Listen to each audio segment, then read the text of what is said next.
세상의 어떤 이념, 이데올로기나 가치에도 종속되지 않고 오직 하나님의 말씀 앞에서만 자유로운 영혼을 가지고 믿음으로 살고자 했던 사람들을 우리는 일컬어 청교도라고 합니다.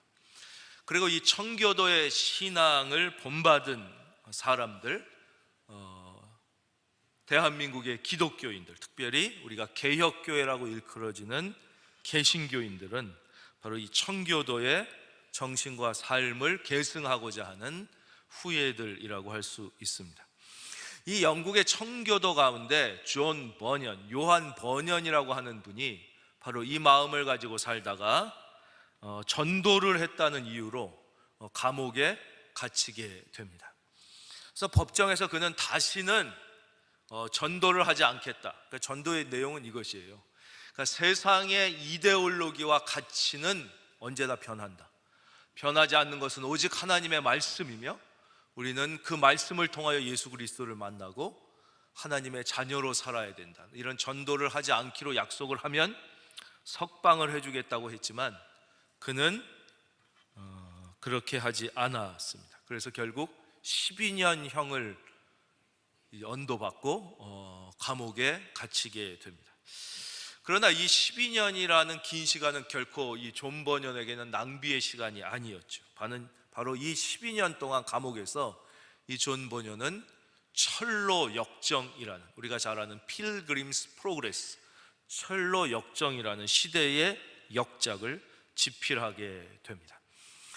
이 책은 1678년에 이제 런던에서 출판됐는데, 출판되자마자 영국은 물론이고 전 세계적인 이제 베스트셀러가 되게 됩니다. 이 책의 내용은 아주 단순합니다. 은혜 모름이라는 이름을 가진, 원래 이 사람의 이름이 글레이스 리스예요. 은혜 모름이라는 이름을 가진 사람이 복음 전도자, 에벤젤리스트라는 사람을 만나서 복음을 듣게 되고 드디어 예수님을 믿고 이름이 크리스찬으로 바뀌게 됩니다. 그리고 크리스찬이 된 이 사람이 이제 인생의 여정을 한 걸음 한 걸음 걸어가며 천국에 다다를 때까지 더 성숙한 그리스도인으로 성장해 가는 이야기를 그리고 있습니다. 이게 1부예요. 철로역정 1부고 2부로 되어 있는데 2부는 이 크리스찬이라는 사람의 아내, 그 사람의 이름이 크리스티나예요. 이 아내인 크리스티나와 그 자녀들 또한 예수님을 믿게 되고 이 똑같은 성화의 과정을 걸쳐가는 내용입니다. 이 철로역정이라는 책이 우리나라에 번역된 것은 1895년 제임스 게일이라는 캐나다에서 온 선교사님이, 그때 우리나라의 성경이 온전히 번역되지 않았을 때예요. 쪽복음만 있을 때, 그러니까 마가복음이 있고 이렇게 성경이 부분적으로만 번역되었을 때 어떻게 이 조선 사람들에게 이 성경의 진리를 보다 쉽고 재밌게 전해줄 수 있을까 고민하다가 이 철로역정이라는 책을 번역하게 됩니다. 이 번역된 철로역정을 읽고 제일 먼저 그리스도인이 된 사람 중에 한 분이 우리가 잘 아는 길선주 목사님이십니다. 이분은 3.1운동의 민족대표 33인 가운데 한 분이었고 아주 유명한 부흥사셨고 특별히 요한계시록에 있어서 당대 최고의 설교가였습니다. 그래서 이 길선주 목사님은 모든 집회 때마다 꼭 부르는 찬송이 있었어요. 그 찬송이 바로 주 예수의 강림이 가까우니, 옛날 가사는 불원하니, 그렇죠? 저 천국을 얻을 자 회개하라. 그리고 몇 년 후 그 당시 기울어져가는 조국을 염려하며 일제에 항거하던 몇 명의 뜻있는 젊은이들이 감옥에, 한성 감옥에, 서울 감옥에 갇히게 됩니다. 그 중에 한 청년이 이제 편지를 쓰게 돼요. 이 청년은 이제 517일 동안 감옥에 갇혀 있으면서 매일매일 이제 일기도 써요. 그래서 그게 이제 옥중 일기로 지금 남아 있는데 그 청년의 이름이 무엇인지는 조금 뒤에 말씀해 드리겠습니다. 이 청년이 많은 편지를 씁니다. 우리가 이 속에서 시간을 낭비할 수 없으니 우리가 이 속에서 읽을 수 있는 책을 좀 보내주십시오. 이렇게. 그 편지를 받은 한 선교사님이 이 감옥 안에 드디어 쪽복음인 성경과 이 번역된 철로역정을 넣어주게 되는 것이죠. 그래서 이 청년들이 이 철로역정과 쪽복음을 읽고 이제 예수님을 믿고 변화되게 됩니다. 그래서 그들은 마음속에 비전을 갖게 되는데 그 비전이 세 가지예요.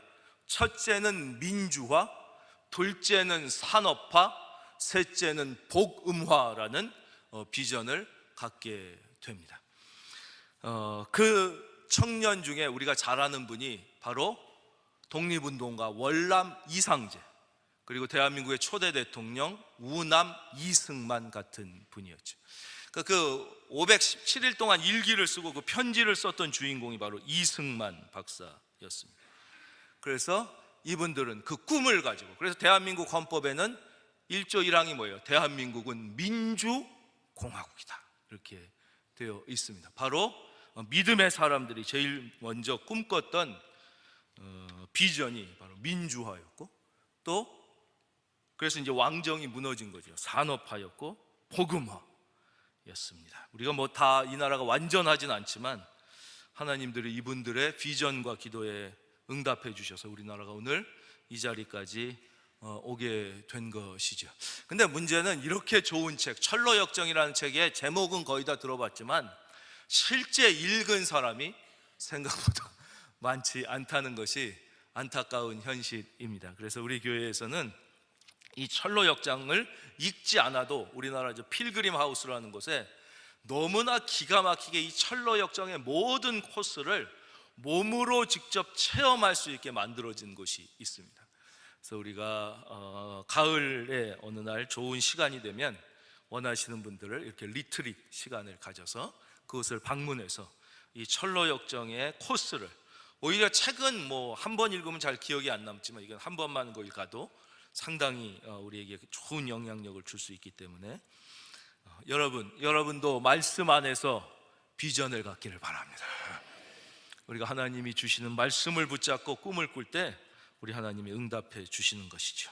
자, 오늘 하나님의 말씀 9절입니다. 밤에 주께서 환상 가운데 바울에게 말씀해 주셨습니다. 그러니까 하나님은요, 일상적으로 우리를 늘 만나 주세요. 그래서 매일 일상 가운데 우리에게 만나 주시고 동행해 주시는데, 하나님은 아주 특별할 때 이렇게 환상으로, 꿈으로 우리에게 만나 주시기도 합니다. 그래서 여기에 보면 하나님께서 사도 바울을 아주 특별하게 만나 주셔요. 주로 어떤 때 그러냐? 아주 심각한 위기 가운데 우리가 부딪혔을 때, 또는 인생의 아주 중요한 전환점이나 우리에게 아주 분명한 깨달음을 주시고자 할 때 하나님은 이렇게 특별한 방법으로 만나 주시기도 합니다. 사도 바울 같은 경우는 하나님이 아주 여러 번 이렇게 특별한 방법으로 만나 주신 기록이 성경에 있죠. 그래서 이렇게 특별하게 만나셔서 하셨던 말씀이, 첫째가 두려워하지 말라는 것이었습니다. 두려워하지 말며 침묵하지 말고 말하라 그랬습니다. 그러니까 사도 바울은 참 정말 어떻게 보면 너무 불쌍해요. 인간적으로는 가는 곳마다 복음을 전하지만 가는 곳마다 사도 바울을 때리고 괴롭히고 죽이려고 하는 위협이 늘 있었던 거예요. 그러니까 이 사도 바울 같이 위대한 복음의 사람도 그 마음에 두려움이 있었던 것이죠, 어딘가. 그러니까 하나님이 두려워하지 말라고 그래요. 두려워하지 말라 그러면서 하나님이 말씀해 주시는 것이, 네가 지금 여기서 복음을 전하며 사는 것이 너에게 고통스러울 수 있지만 그러나 두려워하지 말라는 거예요. 여러분 지금 어떤 병과 위기 가운데 있습니까? 두려워하지 말기를 바랍니다. 하나님이 주시는 말, 두려워하지. 그리고는 뭐예요? 침묵하지 말고 말하라. 무슨 말하라는 거예요? 예수를 말하라는 거예요. 예수를 말하라. 네가 여기서 복음을 전할 때마다 핍박이 오고 너를 괴롭혀서 네가 정말 마음이 괴롭겠지만 그래도 너는 침묵하지 말고 말해야 된다는 거예요. 말해야 된다. 예수를 말해야 된다. 제가 며칠 전에 우리 교회 한 성도님이 이제 퇴임식을 하시게 되셨어요. 정년 퇴임식을 하시게 돼서 거기를 이제 잠깐 가게 됐습니다. 그랬더니 정년 퇴임을 하는 교수님들이 여러 분 계신데 그 중에 이제 19분이 거기 모이시고 이제 총장, 뭐 부총장 이런 보직 교수들이 쭉 있었어요. 그리고 이제 한 분 한 분 뭐 이렇게 양력을 소개하고 뭐 대통령 훈장, 포장 뭐 이런 표창장을 다 한 분 한 분씩 드린 다음에 이제 총장님이 이렇게 말씀을 하시고 거기에 대한 답사로 그 퇴임하시는 그 교수님들 중에 그 19분 교수님들 중에 한 분의 대표로 퇴임사를 하시게 됐어요. 근데 이제 우리 교회 성도님이 그 이제 퇴임사를 맡게 되셨던 것 같아요. 거기 가서 한 거예요. 아니, 퇴임사를 하시는데 이런 지금까지 하나님께서 나를 이렇게 대학 교수로 이렇게 해주신 거에 대해 감사하다, 이렇게 말씀을 하시고 마지막에 무슨 말씀을 하셨냐면, 그러나 나는 이제 퇴임식을 맞이하게 됐다. 마지막을 맞이하고 퇴임을 하게 된다. 마찬가지로 모든 영혼은 반드시 그 끝이 있을 것이다. 그렇기 때문에 저는 여러분들이 이 끝을 위한 준비를 하기를 바란다.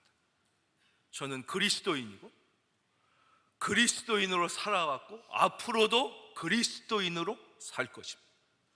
여러분들도 예수를 그리스도로 영접하셔서 이 마지막 때를 위한 영혼의 준비를, 얼마나 하기 힘든 말입니까? 그 공적인 자리에서.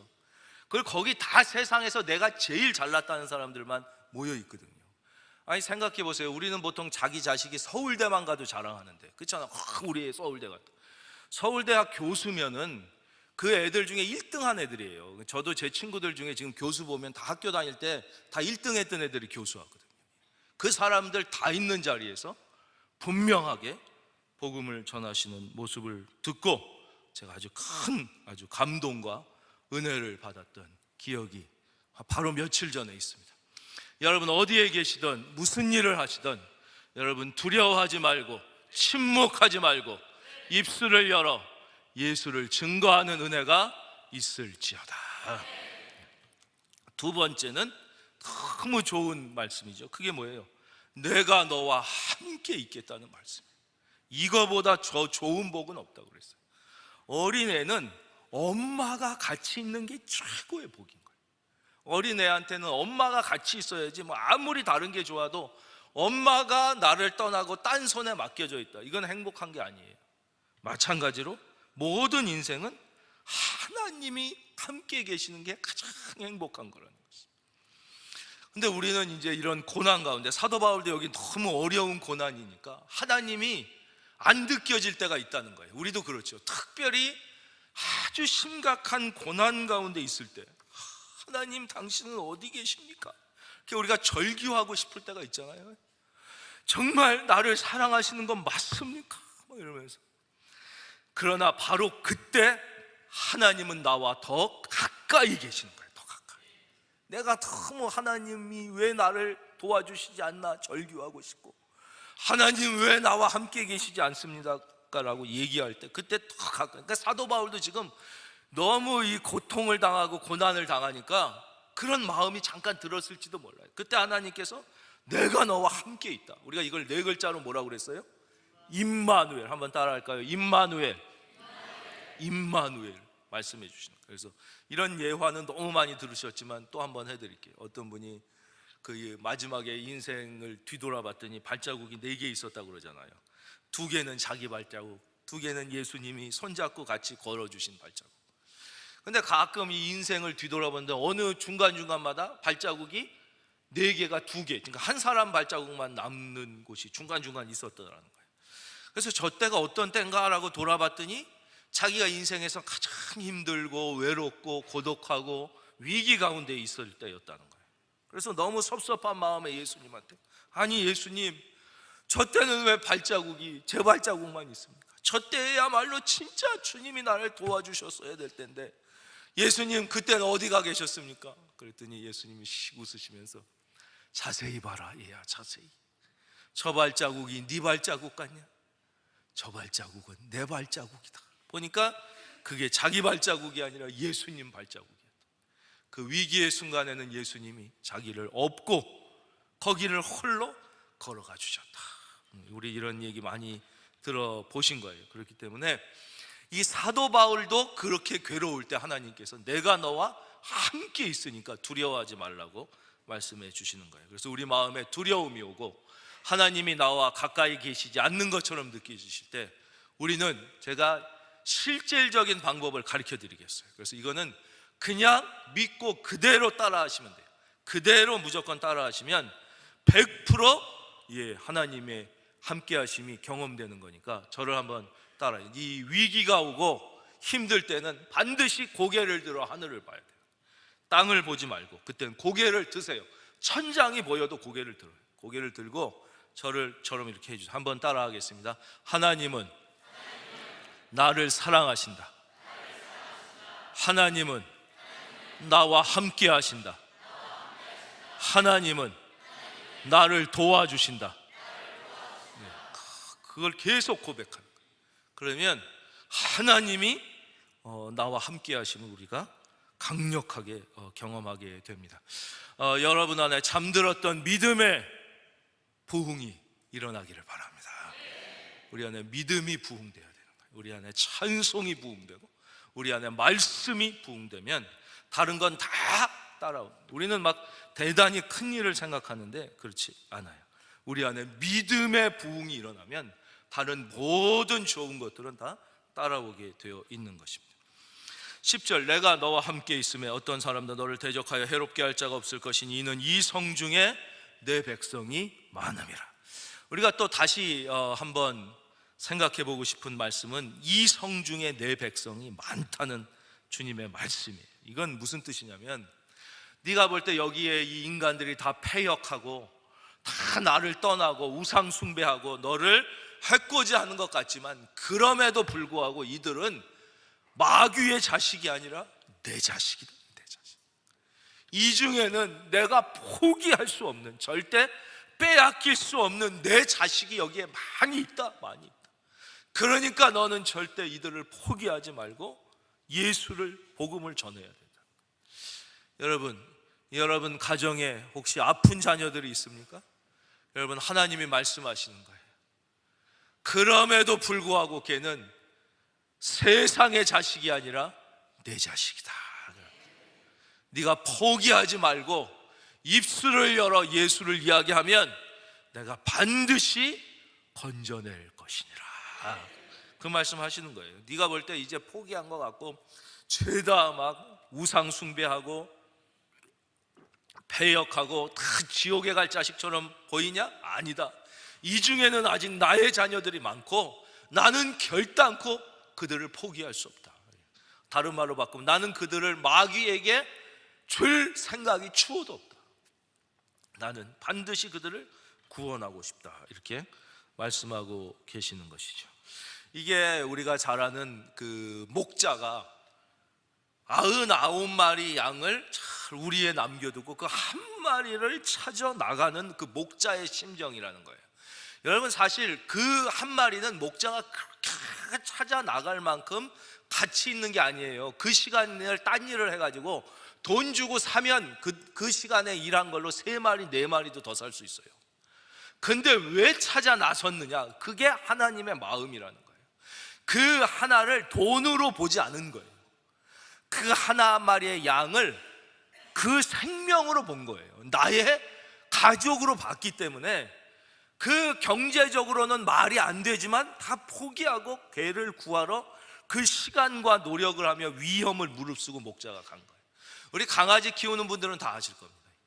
강아지가 뭐 요즘에 족보 있는 건 비싸다고 그러지만 난 얼마인지 모르겠어요. 그래도 강아지가 뭐 비싸봤자 얼마, 우리가 뭐 강아지 분향소 이런 데 가면 다 뭐 몇십만 원 탈걸요? 아무리 좋아도 뭐 몇백만 원인지 전 잘 모르겠어요. 그러나 한번 키워보시고, 얘 수술하는데 막 1,000만 원, 2,000만 원씩 들여서 수술하잖아요. 왜요?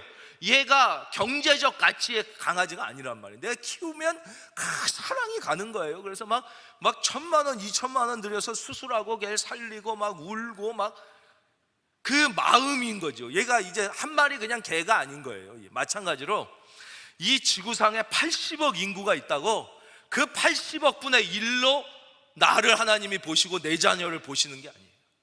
하나님은 그 목자의 심정을 가지고, 이 주님의 마음이 느껴지시는 분은 아멘. 그 마음이 느껴지는 걸, 이걸 철들었다고 그러는 거예요. 그래서 우리가 철들면 어떻게 돼요? 부모의 마음이 느껴져. 그전에도 맨날 스승이 아니에요. 어머님의 은혜는 가히 없어. 노래만 부르지 그걸 느껴지지가 않잖아요. 머리로 아는 것과 이게 다른 거란 말이에요. 철났다고 그러죠. 철난 게 뭐예요? 그 부모님의 마음이 느껴지는 거, 이걸 철났다고 그러듯이 신앙도 철이 나는 게 있어요. 그게 뭐냐? 그 하나님의 마음이 느껴지는 거예요. 느껴지는 거. 그런 하나님의 마음이 느껴져서 그 심정을 갖는 거예요. 사도 바울이 이때 그렇게 된 것이죠. 그래서 거기를 떠나지 않고 어떻게 해요? 11절 1년 6개월을 머물게 된 것이죠.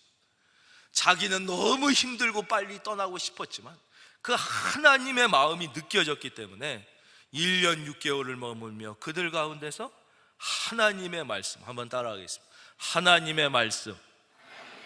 그 사도 바울이 딴 교회를 가리킨 게 아니라 하나님의 말씀을 가리켰다는 거예요. 1년. 이 사도 바울이 하나님의 마음을 느꼈던 것처럼 이 하나님의 마음을 느끼는 것을 우리는 철든 신앙인이라고 해요. 진짜 신앙인이라고 그러는 거예요. 찬송도 그런 게 있죠. 하나님의 꿈이 나의 비전이 되고 예수님의 인격이 나의 인격이 되고 성령님의 권능이 나의 능력이 되고 하나님의 마음. 저는 여러분도 사도 바울처럼 하나님의 심정을 느낄 수 있기를 바랍니다. 그 사람이 진정한 하나님의 사람인 것이죠. 하나님의 말씀을 느끼려면 어떻게 해야 돼요? 마음을 느끼려면 이제 말씀을 통해, 그러니까 성경은 뭐냐면 인간은 결코 창조자이신 하나님을 알 수가 없어요. 이분은 우리와 완전히 차원이 다른 존재. 그 하나님이 우리 인간인 우리가 알아들을 수 있는 언어로 우리에게 다가와 만나 주시는 것을 성경이라고 그러는 거예요. 성경은 무엇이냐? 인간이 도저히 인간의 머리로 알 수 없는 그 초월적이신 존재이신 하나님이 인간인 우리가 알아들을 수 있는 언어로 자기를 표현해서 우리를 만나 주시는 걸 뭐라고 그런다고요? 성경이라고 그러는 거예요. 그래서 믿음은 어디서 나요? 들음에서 나며 들음은 예수 그리스도의 말씀으로 말미암는 거예요. 예수 그리스도, 바로 그게 말씀이에요. 그래서 따라하겠습니다. 성경은 하나님의 말씀입니다. 예. 그래서 이제 우리가 매삼주오라는 말 들어보셨죠? 우리 연세 드신, 그게 뭐예요? 매일 3장, 매삼, 주오, 주일 5장만 읽으면 1년이면 성경을 다 누구나 일독할 수 있다는 거예요. 근데 하나님의 말씀을 읽지 않으면서 우리가 하나님의 마음을 알고 그 뜻을 안다고 하는 것은 사실은 말이 안 되는 거라는 거예요. 그래서 이게 로버트 맥체인이라는 목사님이 한 거예요. 이분이 어마어마한 이 신앙의 유산을 이 땅에 남겼어요. 그래서 우리가 그 핸드폰으로 세상의 뉴스를 읽거나 TV로 세상의 뉴스를 듣는 시간에 절반만 굿 뉴스, 좋은 뉴스인 성경 매일 3장 읽는데 뭐 얼마나 걸리겠냐고요. 하면 1년이면 성경을 다 한 번씩 읽을 수 있는 거예요. 이 매삼 주오를 제일 처음 얘기한 분이 로버트 맥체인이라는 분이에요. 이분은 23살에 영국 스코틀랜드에 있는 세인트 피터이라는 성 베드로 교회 담임 목사님이 되세요. 옛날에는 어렸을 때도 많이 되잖아요. 그리고 성경을 너무 사랑하셔서 이분이 한 거예요. 어떻게 하면 이 성도님들에게 하나님의 말씀은 성경을 쉽게 너무 부담감을 갖지 않고 읽게 해드릴까? 그리고 자기가 보니까 성경 전체가 1189장으로 되어 있습니다. 성경이 아시겠지만 구약이 39권, 신약이 27권, 그래서 총 66권이고요 장으로 치면 1189장이에요 그 계산해 보면 1년이 365일이니까 매일 3장만 읽으면 얼추 1년이면 성경을 한번 다 읽겠는 거예요. 그런데 뭐 조금 모자라. 그래서 그러면 주일날은 2장 더 읽어서 5장 읽자. 그러면 1189가 넘어요. 그렇게 해서 여러분 너무 성경 읽는 것을 부담스러워하지 말고 매일 3장만 읽고 주일날은 5장 읽고 찬송하십시오. 그러면 누구라도 다 1년의 성경을 한 번씩은, 그러니까 50살이면 최소한 성경 50번은 읽을 수 있는 거예요. 그래서 이분이 이제 그것을 남겨. 아주 단순한 것 같지만 그 신앙의 유산이 오늘날 대한민국까지 와가지고, 여러분도 어렸을 때 그런 얘기 교회에서 많이 들으셨잖아요. 매삼주오라고. 한번 따라할까요? 매삼주오. 그런 어려운 것도 아니에요. 매일 3장만 읽으면 1년에 이 하나님의 말씀을 읽어야 우리는 하나님의 마음과 심정을 깨닫고 느끼게 되고, 그런 사람을 진짜 하나님의 사람이라고 한다는 거예요. 하나님의 사람. 여러분, 하나님의 심정을 가지고 예수를 침묵하지 말고 말하기를 바랍니다. 예수를 말해야 되는 거예요. 예수를. 딴 얘기가 예수를. 12절입니다. 갈리오가 아가야 총독되었을 때, 이 갈리오라는 사람을 잠깐 소개해드리고 이 본문으로 들어가야 이해가 쉽습니다. 아가야는 어디냐면 지금의 그리스 남부 지역을 얘기해요. 지금 그리스 남부에 펠로폰네소스 반도라는 곳이 있어요. 이곳이 아주 유명한 세계사적으로 3대 전쟁 중에 하나인 펠로폰네소스 전쟁이 일어났던 곳이에요. 우리로 치면 인천 상륙작전 같이 아주 이렇게 세계적으로 유명한 곳이에요. 그 펠로폰네소스 반도를 중심으로 한 그 지역을 아가야라고 해요. 이 아가야에 로마 황제가 파견한 총독이 있는데 그 사람 이름이 갈리오예요. 이름이 뭐라고요? 이 사람 이름을 왜 말씀드리냐면 이 사람이 세네카의 형제입니다. 세네카는 누구냐면 로마 시대의 아주 위대한 사상가이며 철학자, 현인이에요. 현인. 아주 지혜로운 사람이에요. 이 사람이 바로 네로 황제의 스승이었습니다. 그러니까 그 당시에 제일 똑똑하니까 황제의 스승을 맞죠. 그 전 황제인 클라우디오 시대 때도 스승이에요. 근데 이제 네로가 말을 안 듣고, 그러니까 이분이 옳은 말을 하다가 결국 네로가 이 세네카를 죽이게 돼서 사형당. 그런데 이 갈리오도 그 형제가 다 뛰어났던 거예요. 아주 그냥 정치인이라고 그래서 막 권력에 중독된 사람이 아니라 아주 뛰어난 지혜와 판단력을 가지고 있었던 사람이, 그런 사람이, 그러니까 예수님을 인격적으로 만나지 못했지만 그런 사람들이 성경에 몇 명 나와요. 그렇죠? 예. 예를 들면은 사도 바울의 스승이었던 가말리엘 같은 사람. 이 사람은 아주 당대의 최고의 지식인이라 이 기독교인을 핍박할 때 이분이 나서서 얘기하잖아요. 핍박하지 마십시오. 이 사람들이 하는 말이 거짓이라면 저절로 멸망하게 되지만 혹시 우리가 핍박했다 정말 하나님의 사람이라면 어떻게 하겠습니까? 이런 아주 올바른 말을 한 사람이 그 시대 사도 바울의 스승이었던 최고의 현인 가말리엘이고, 이때는 이제 갈리오라는 사람이에요.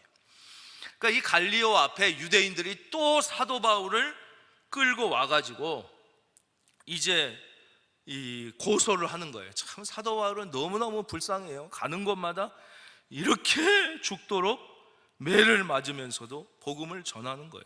12절 제가 읽어볼까요? 하면 갈리오가 아가야 총독되었을 때 유대인이 일제히 일어나 바울을 대적하여 법적으로 데리고 가서 13절 말하되 이 사람이 율법을 어기면서 하나님을 경외하라고 사람들을 권한다, 이렇게 끌고 가서 고소를 했더니 이 갈리오가 세네카의 형제답게 아주 지혜로운 대답을 하게 됩니다. 이게 무엇입니까? 그게 14절 이하에 나옵니다. 바울이 입을 열고자 할 때 갈리오가 그 총독이에요. 유대인들에게 이르되 너희 유대인들아, 만일 이것이 무슨 부정한 일이나 불량한 행동이었으면 내가 너희 말을 들어주는 것이 옳거니와 15절 다 같이요. 시작. 언어와 명칭과 너희 법에 관한 것이면 너희가 스스로 처리하라. 나는 이러한 일에 재판장 되기를 원하지 아니하노라 하고. 이게 뭐예요? 종교는 종교고 정치는 정치다. 나는 정치의 법으로 종교 재판을 하지 않겠다는 위대한 선언이 나오는 것이죠. 이건 아주 위대한 선언입니다. 그러니까 종교와 정치와의 관계에는 어떤 것이 가장 하나님이 원하시는 관계인가 하는 거예요. 그게 이제 답이 여기에 나오죠. 때로는 이 교회가 세상의 위에 있을 때는 종교법이 정치를 지배했습니다. 바로 이제 교황시대, 중세시대가 다 그랬죠. 그래서 교황이 종교법을 가지고 세상을 지배하고 뭐 왕을 폐하기도 하고 막 쫓아내기도 하고 막 세우기도 하고 그랬었죠. 그렇게 되면 어떤 결과가 일어납니까? 반드시 종교가 썩게 돼 있어요.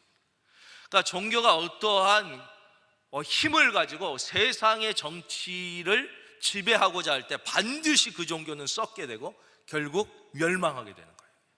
영혼을 살리지 못해요. 반대로 정치법이 교회를 지배할 때가 있습니다. 주로 독재, 공산주의는 뭐 물론이죠.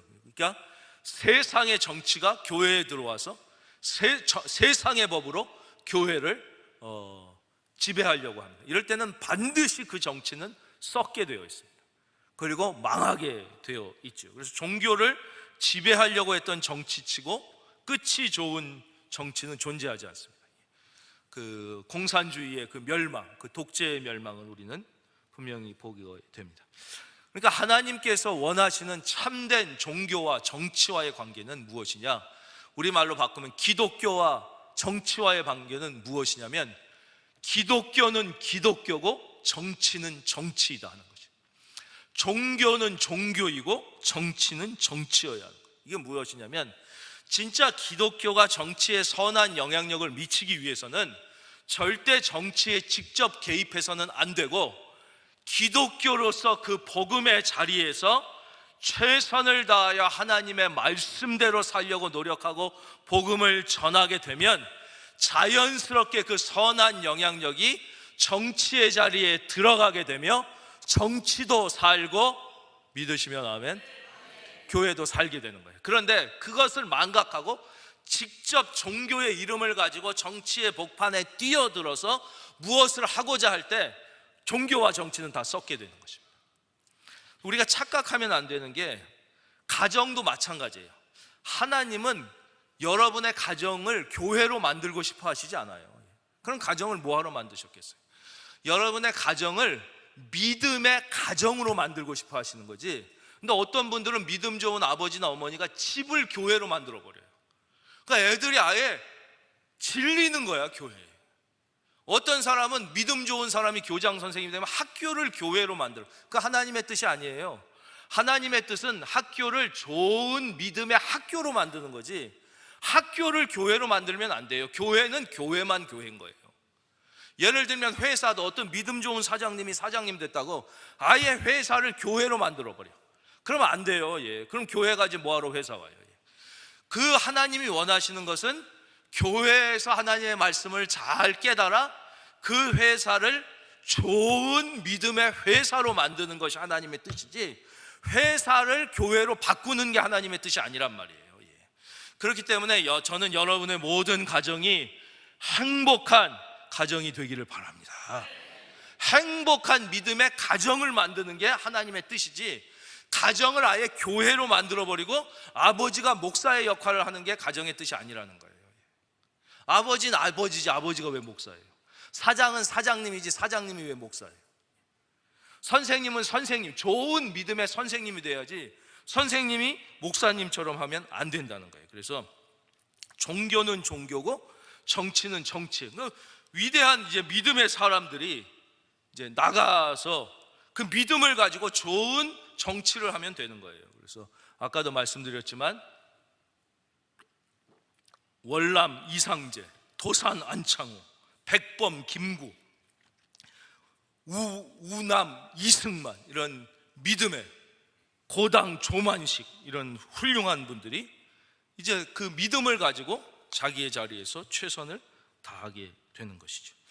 아주 이 총독이 이제 멋진 말을 하게 되는 것입니다. 그리고 16절, 그들을 법정에서 이제 쫓아내게 되는 것이죠. 근데 요즘에 한국 사회 가운데 보면 이렇게 교회 문제에 세상법이 막 들어오려고 하고 또 그러는 문제가, 또 이제 교회가 신앙의 이름으로 현실 정치에 막 참여해가지고 좌지우지하려고 하는 일이 있는데, 그것은 성경적으로 볼 때 하나님의 올바른 뜻이 아니다 생각되는 것이죠. 하나님께서 여기까지 이 나라를 이끌어 주시고, 할렐루야. 우리 그리스도인은 그렇기 때문에 국가와 민족을 위하여 반드시 기도해야 되는 거룩한 책임이 있고, 자기의 각자의 삶의 자리에서 신앙인답게, 그리스도인답게, 한번 따라할까요? 신앙인답게, 신앙인답게 살아야 할 책임은 있는 것이에요. 정치가 종교를 이용하려고 해도 그 정치는 반드시 썩어서 망하게 됩니다. 주로 이제 권력자들이 그런 방법을 하려고 합니다. 오늘 하나님께서 이렇게 좋은 대한민국을 우리에게 주신 것. 그래서 사도 바울이 고난을 당하잖아요. 저는 가끔 그런 생각을 밤에 기도할 때 합니다. 제가 아주 역사적으로 고증이 잘 된 한 작품을 봤는데 제가 그걸 보고 회개했어요. 이제 영국 여왕이 이제 자기 전에 반드시 기도를 드리는데 반드시 침대 밑에 무릎을 꿇고 기도를 드립니다. 영국 여왕도 반드시. 그래서 제가 저는 침대에다 무릎 꿇고 기도드려가지고 회개하고 그걸 보고 영국의 여왕도 침대 밑에서 반드시 무릎을 꿇고 기도를 드리는구나. 이제 공산당이 와가지고 제 목에 칼을 대고 너 예수를 믿으면 천당 간다는 말을 한 번만 안 하겠다고 하면 내가 널 살려주겠다. 그러면 거기서는 그러겠습니다. 그리고 간 다음에 죄송합니다 하나님, 이렇게 하게 되지 않을까 그런 생각을 들었다가도 안 된다.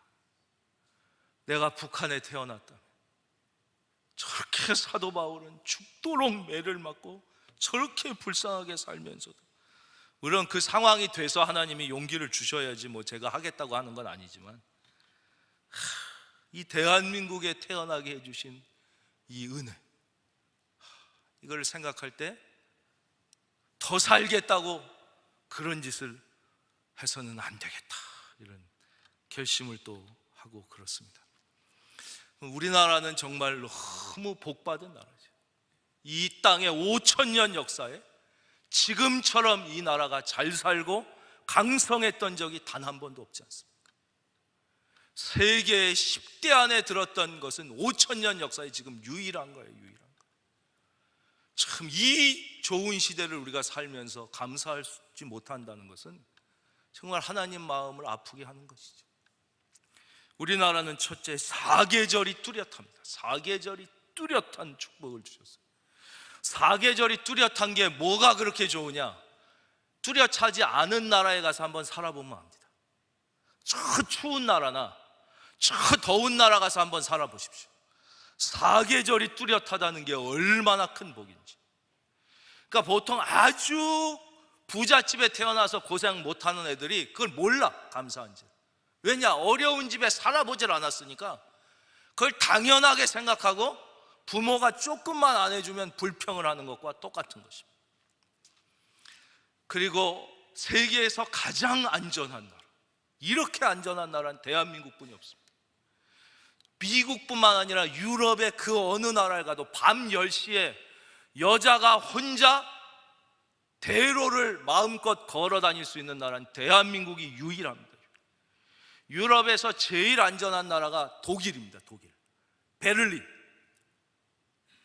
베를린도 8시 넘으면 여자가 집에서 혼자 못 나갑니다. 이렇게 안전한 나라에 살고 있다는 것은 의료보험, 세계 가장 뛰어난 의료보험. 여러분, 아픈데 치료 못 받아보세요. 그것처럼 가슴 아픈 일이 어디 있겠어요? 배 고파서 굶는 거 다음으로 가슴 아픈 게 아픈데 치료 못 받는 거예요. 우리나라 의료보험은 세계에서 제일 잘 돼 있어요. 궁금하면 챗 GPT에게 물어보세요. 유럽 어느 나라도 비교도 안 됩니다. 가장 뛰어난 의사를 가장 싼 돈으로 가장 빨리 만날 수 있는 데는 대한민국뿐이 없습니다. 미국 감기 치료하려면 2주일 걸립니다. 예약하면. 난 다음에 의사 만나요. 다. 유럽도 다 일주일. 그리고 병원도 원하는 대로 가지도 못해요. 가라는 데만 가야 돼요. 이 의료보험 누가 이렇게 만들었습니까? 박정희 대통령이 만든 거예요. 수없는 반대를 무릅쓰고 이분이 이 오늘의 대한민국 의료보험 체제를 만들어낸 거예요. 근데 무슨 헬 조선이니 이런 얘기를 하는 걸 들으면 가슴이 아플 때가 있습니다. 물론 청년들의 어려운 상황을 모르는 건 아니지만 어느 시대는 그럼 어렵지 않은 시대가 있었냐 하는 거예요. 무슨 그 할아버지 시대는 그럼 팔자가 좋았고 아버지 시대는 더 편했냐? 그렇지 않습니다.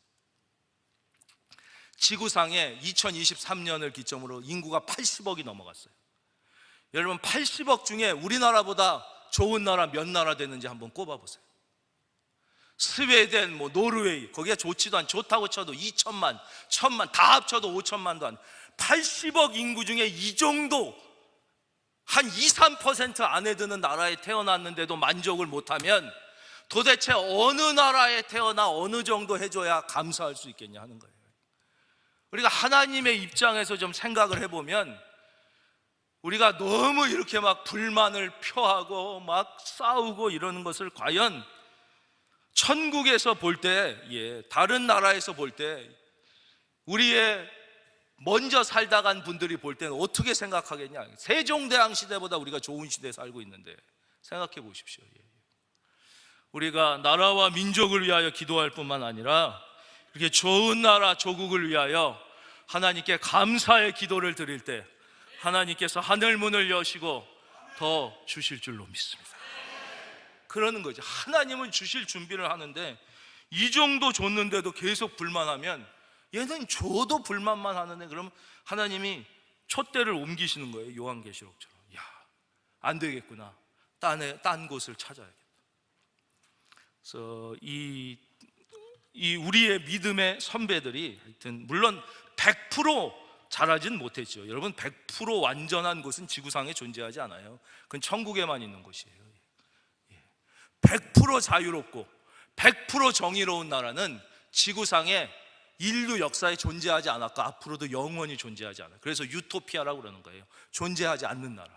그래서 우리가 천국을 사모하는 것이죠. 그래서 부모들도 그렇잖아요. 자녀들이 부모가 완벽한 부모가 아니면 난 우리 부모를 존경하지 않겠다. 이 세상에 완벽한 부모가 어디 있어요? 흠 잡아서 흠 안 잡힐 수 있는 부모님이 어디 있냐고요. 그렇잖아요. 예수님 외에는 흠 잡아서 흠 안 잡힐 수 있는 부모가 어디 있냐고요. 근데 자녀가 우리 부모가 완벽하지 않으므로 나는 존경하지 못하고 감사하지 못한다. 이거는 부모 잘못이 아니라 본인 잘못이에요. 그러면 잘 되기가 어려운 것입니다.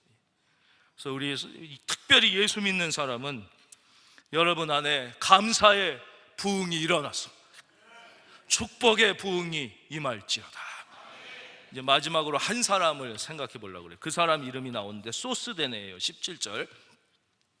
이 사람이 이제 억울하게 매를 맞게 됩니다. 17절 한번 볼까요? 모든 사람이 회당장 소스데네를 잡아 법정 앞에서 때리되 갈리오가 이를 상관하지 아니하. 이 소스데네는 누구냐면 우리가 지난 시간에 만났던 그리스보의 후임으로 회당장이 됐다가 거기서 예수님을 믿은 사람이에요. 그랬더니 유대인들이 제일 미워했던 사람이, 유대인인데 예수 믿는 사람은 제일 싫어요. 그래서 이 소스데네를 잡아서 법정 앞에서 막 린치를 가했어요. 얼마나 속상하고 억울하겠습니까? 근데 바로 이분이 성경 다른 곳에 이름이 또 나와요. 하나님이 이분의 이름을 어디에 기록해 두느냐? 고린도전서 1장 1절에 기록해 주십니다. 그러면서 바로 바울의 형제 소스데네 이렇게 나오는 거예요. 그래서 주님이 뭐라고 그러셨어요? 의를 위하여 박해를 받는 자는 복이 있나니.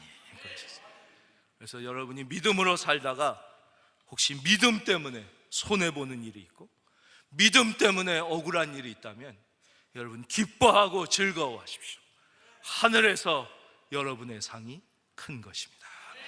이번 한 주도 여러분과 함께 하시는 하나님과 함께 기쁘게 승리하는 한 주가 되시기를 주님의 이름으로 축원합니다.